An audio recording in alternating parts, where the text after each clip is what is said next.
So here's a nice one to share with you guys here. This is good stuff. Good stuff. New York Times. The last 8 years were the hottest on record.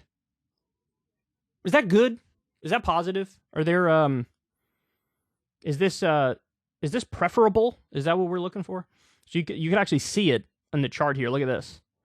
That's wild, man. That is wild. Look at this. You still have people to this day that say climate change is fake. You do.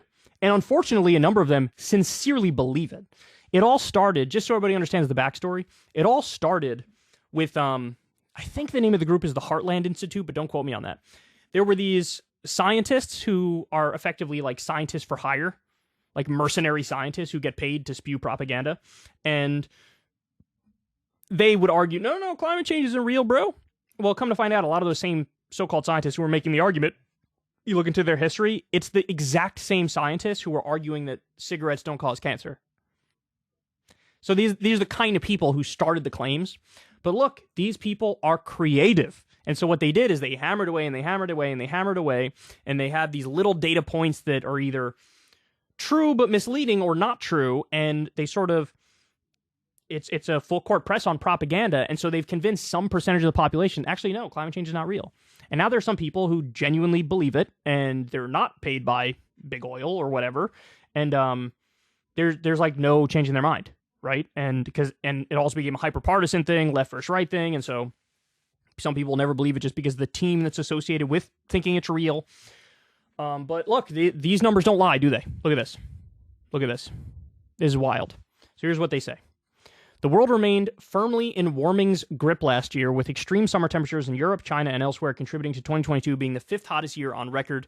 European climate researchers said on Tuesday, the 8 warmest years on record have now occurred since 2014. The scientists from European Union's Copernicus Climate Change Service reported, and 2016 remains the hottest year ever.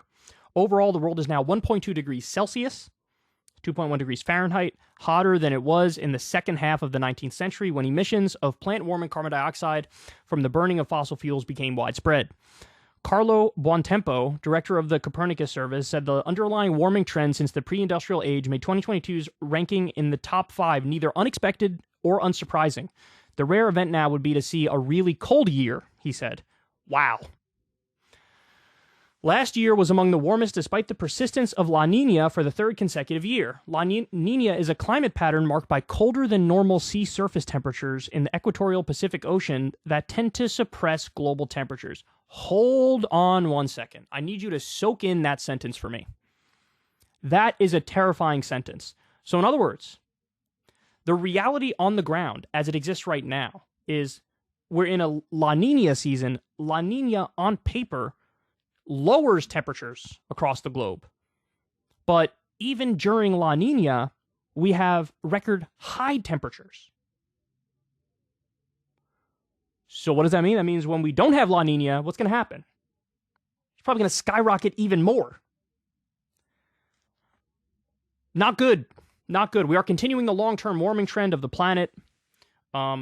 Said Zeke, awesome name, Hausfather, a researcher at Berkeley Earth, an independent organization that analyzes environmental data. If you draw a straight line through temperatures since 1970, 2022 lands almost exactly on where you'd expect temperatures to be. Berkeley Earth will issue its own analysis of 2022 data later this week, as will NASA and the National Oceanic and Atmospheric Administration.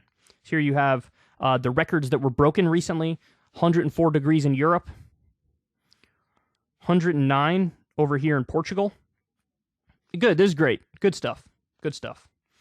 The Copernicus scientists said Europe had its hottest summer ever in 2022, with several heat waves rolling across the continent that set temperature records in many cities.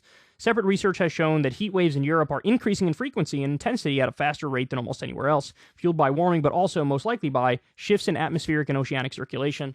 The effects of such a warm year were also felt around the world as well. Eastern and central China, Pakistan, and India all experienced lengthy and extreme heat waves in 2022, and monsoon floods in Pakistan ravaged much of the country. The heat and accompanying dryness also contributed to extensive wildfires in the western U.S. See, this is the other thing that people need to understand, which is why, after a while, it was originally called global warming, and then eventually scientists changed it to climate change. Why did they do that? They did it for this very simple reason. The trend over time, yes, is that we are warming, is that the globe is warming, which is why originally it was called global warming. But what they found is that there's also just an increase in extreme weather of every kind due to climate change. So in other words, you'll have extensive dryness in some places, extensive floods in other places. You may even have these random cold snaps in random places. So you're just getting more hurricanes, more powerful hurricanes. So you have just an increase of all types of chaotic and weird extreme weather events. And it's tied directly to climate change. And so that's why they changed it from global warming to climate change. And so, look, to me, the biggest fact on this, at least to, sort of pound the gavel on what's going on, is there's been a number of what's called meta-analyses on climate change. And what a meta-analysis is you take all of the basically peer-reviewed studies, the most reputable studies you could find on the topic, and you put all those peer-reviewed studies together, as many as you can find, and you look at the conclusion. And with climate change, I believe it was like 98 or 99 or 99.5% or something like that, that this is real, this is a serious problem, and it's man-made. That was the conclusion of various meta-analyses. So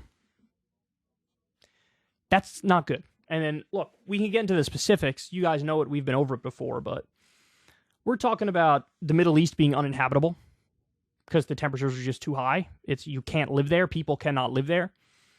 We're talking about major cities not existing anymore because the sea level is going to continue to rise. We're talking about wars over natural resources like water. We're talking about drought. We're talking about famine. We're talking about a prolonged, extensive degradation of civilization. Maybe we should do something about that. I'm just saying. And the most maddening part is, it's not like doing something about it is a drain, right? Like doing something about it is an opportunity. Because, we could lead the way with the technologies of the future. We get the patents, could enrich, our country. Give people more jobs, right? Like, this is an opportunity. In crisis comes opportunity. And so we should lead the way on green and renewable technology. And it also would shift a lot of unholy alliances that we have right now. I mean, look how reliant we are on Saudi Arabia when it comes to oil, and it would be good to be more self-sufficient, right? So there are so many things you could say about this, but bottom line is, this chart is terrifying. I think that goes without saying. All right, y'all, that's the show. I love you very much. Everybody, do me a big old favor and click that like button, click that subscribe button, click that little bell icon so you get a notification every single time a video drops. I'd really appreciate it. We're trying to get to 1 million subs. We're climbing, but we're climbing slowly. Help us get there. If everybody who watched this show subscribed, we'd already be there. So just saying, a little bit of sour grapes, a little bit of bitterness here, but just hitting you with the facts straight up. So anyway, I love all of you very, very much. Support the show on Patreon, links in the video description box below, especially with YouTube now cracking down on curse words. That doesn't bode well for me, because even when I try to reel it in, I still end up cursing a decent amount. And support Crystal Kyle and Friends on Substack as well. Remember, we take zero ad money for that podcast. So it's, we're literally turning down what could be 6 figures, but we're just like, no, we don't want to do it. We want to do it the right way. We want to have no weird conflicts of interest or anything like that. So please support that show as well on Substack. Anyway, I love you guys. I'll talk to you soon. Everybody have a great rest of your day. Hey, y'all, do me a favor and like and subscribe. It helps out big time in the algorithm. Click the bell as well for notifications when videos drop, and watch that video on screen right now. You know you want to.